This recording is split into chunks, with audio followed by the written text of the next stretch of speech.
me chamo Nayane e hoje eu quero falar com vocês sobre contos. Vocês já tiveram contato com algum estilo de escrita, algum estilo de escritor que muito mexeu com você? Sabe aquela escrita que exige de você enquanto leitor, que você se detenha, que às vezes você tem que voltar e ler novamente porque você não sabe se você entendeu muito bem, ou a escrita te oferece mais de uma possibilidade de compreensão, de sentido? Bem, eu vejo isso mais explicitamente nos autores que eu estou acostumada a ler, no estilo de escrita do romancista português José Saramago.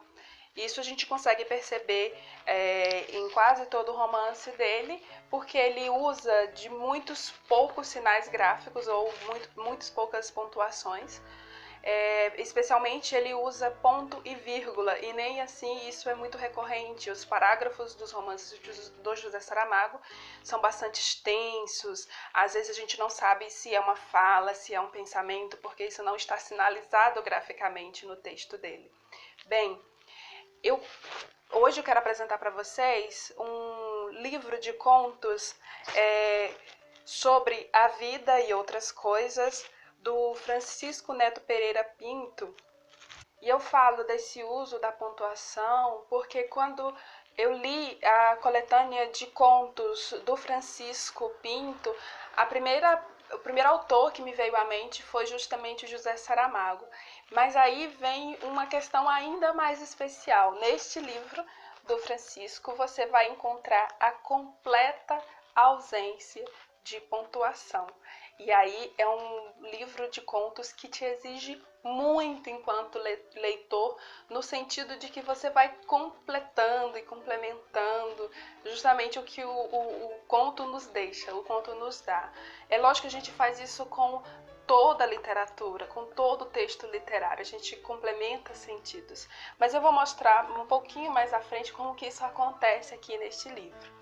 Bem, falando um pouco sobre o Francisco, ele é professor de literatura, eu sei que ele dá aula em nível superior na Faculdade de Pedagogia, ele é funcionário público, faz doutorado em letras e toda a vida acadêmica dele é destinada ao estudo da literatura.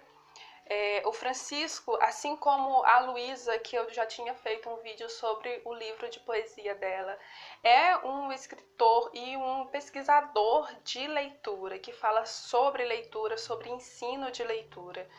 E eu acho que a gente vê casos assim bem-sucedidos de pesquisadores e autores, né, da mesma pessoa. A gente tem um exemplo clássico que a gente consegue remeter, por exemplo, ao Ítalo Calvino, que fala sobre literatura do ponto de vista teórico e é um brilhante escritor. A gente também tem o Humberto Eco.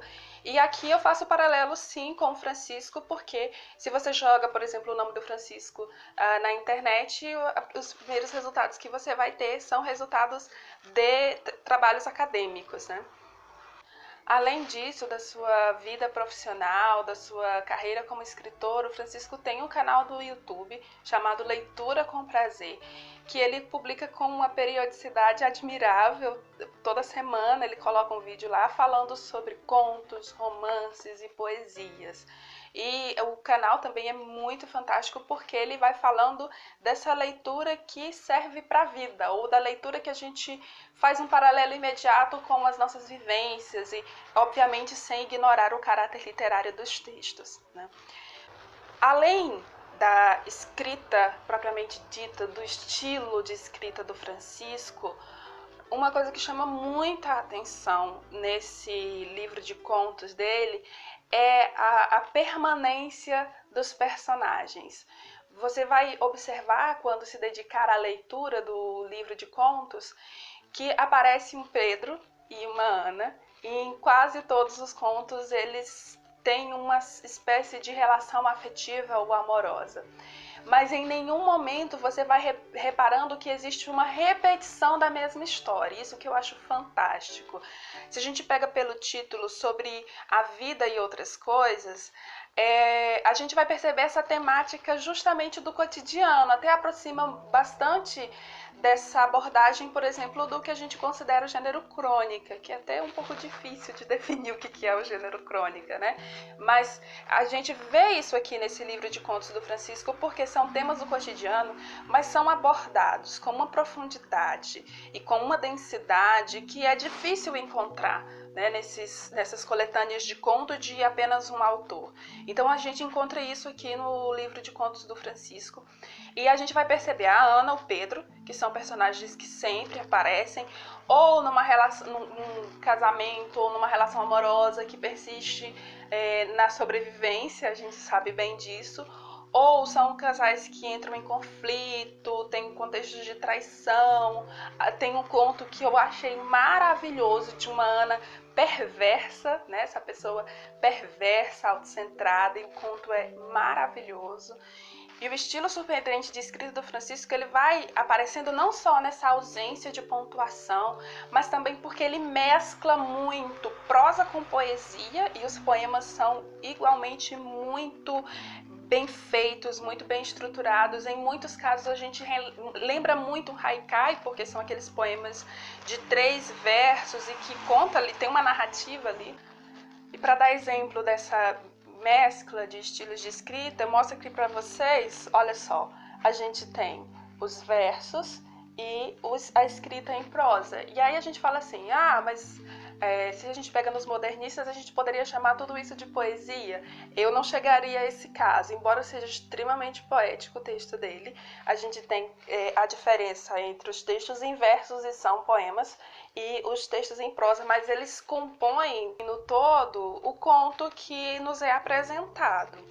Uma das coisas que é interessante observar na coletânea sobre a vida e outras coisas é que muitos desses contos que estão aqui já foram publicados em sessões literárias de revistas acadêmicas. Então são contos que já circularam pelo país inteiro, que estão publicados online em revistas acadêmicas, né?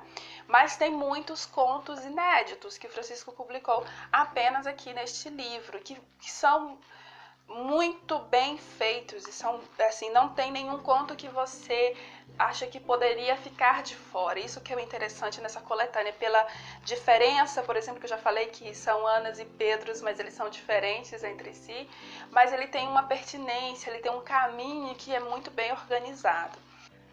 Um dos contos que me chamou muita atenção, tanto pela temática quanto pela abordagem, foi o conto que está aqui na página 53, com o título Divagações. E aí eu chamo a atenção para vocês, do que me chama a atenção muito nesse conto, é sobre a organização, além do modo como é abordado o tema. Você vai vendo assim, sessão 5, aí depois vem a sessão 8, sessão 4, sessão 2, sessão 6.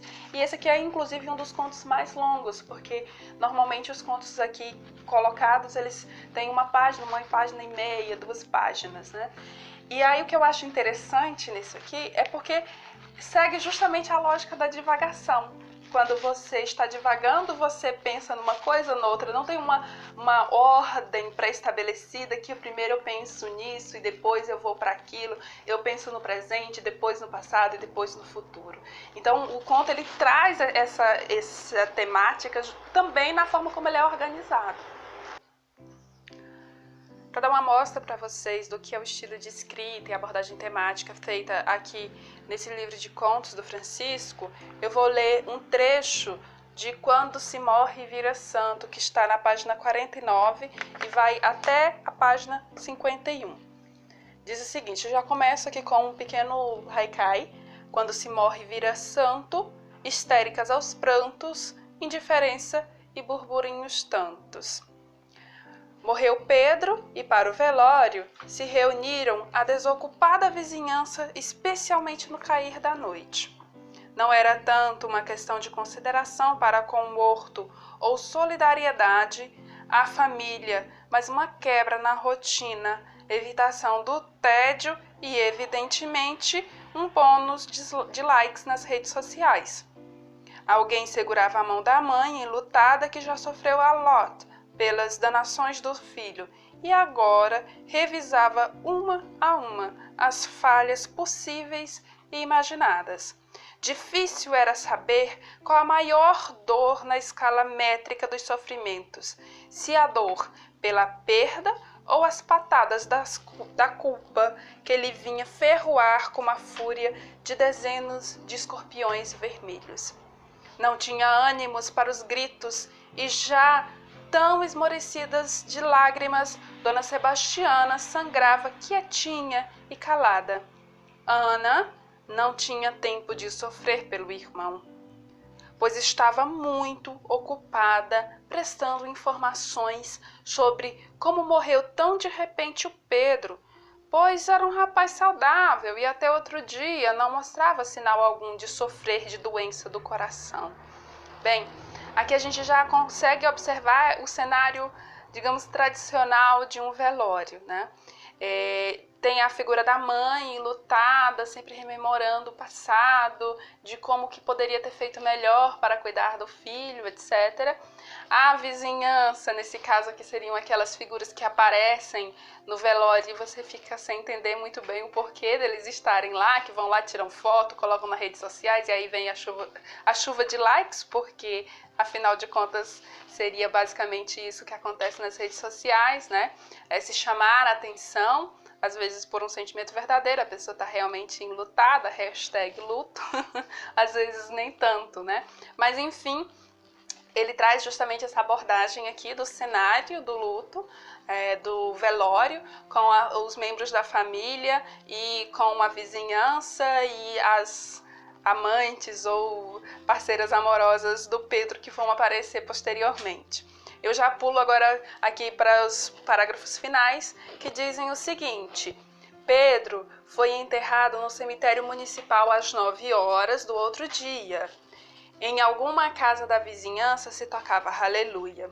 As últimas palavras que se ouviu foi de sua mãe dizer: Pedro, perdoa seus irmãos João e Maria, que não apareceram. A morte é um mistério, que a ninguém mais encanta, mas que da vida a existência decanta. Bem, um conto absolutamente tocante, mas como eu já havia dito anteriormente, fala desses eventos do cotidiano, né? Sobre a vida e outras coisas, que a vida é cheia de outras coisas, cheia de outras emoções, sensações e relações interpessoais, de que trata esse livro aqui de contos. Você gostou do que eu dei de amostra aqui da escrita do Francisco?